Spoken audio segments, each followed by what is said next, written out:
சித்திரை மாத அமாவாசையொட்டி சத்தியமங்கலம் அடுத்த பன்னாரி மாரியம்மன் கோவிலில் திரளான பக்தர்கள் சாமி தரிசனம் செய்தனர். கூடுதல் தகவல்களை செய்தியாளர் கனகராஜ் வழங்கிட கேட்கலாம். கனகராஜ் வணக்கம். என்ன விவரம்? பக்தர்களுக்காக என்ன சிறப்பு ஏற்பாடுகள் செய்யப்பட்டிருக்கு?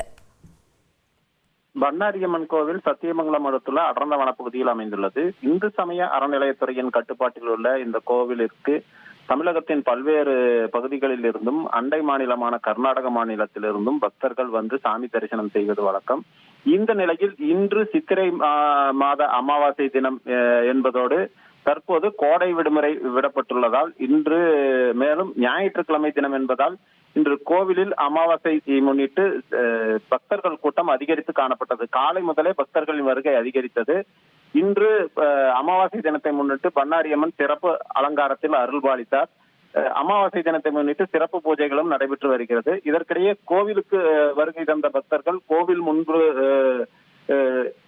அமைக்கப்பட்டுள்ள குண்டத்தில் உப்பு மிளகு தூவியும் நெய் தீபம் ஏற்றியும் விவசாய தோட்டத்தில் விளைந்துள்ள நிலக்கடலை, புகையிலை உள்ளிட்ட விளைபொருட்களை குண்டத்தில் போட்டும் சிறப்பு வழிபாடு செய்தனர்.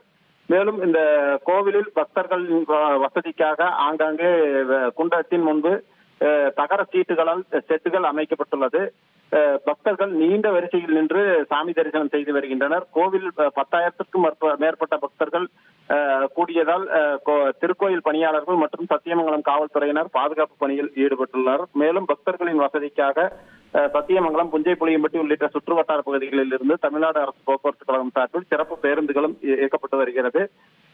அமாவாசை தினத்தை முன்னிட்டு கோவிலில் பக்தர்கள் பக்தி பரவசத்துடன் சாமி தரிசனம் செய்து வருகின்றனர். தகவல்களுக்கு நன்றி கனகராஜ். அலாவுதீன் நாட்டை காப்பாற்ற போராடும் சாமானிய இளைஞனின் சுவாரஸ்ய கதை தினமும் இரவு 8 மணிக்கு.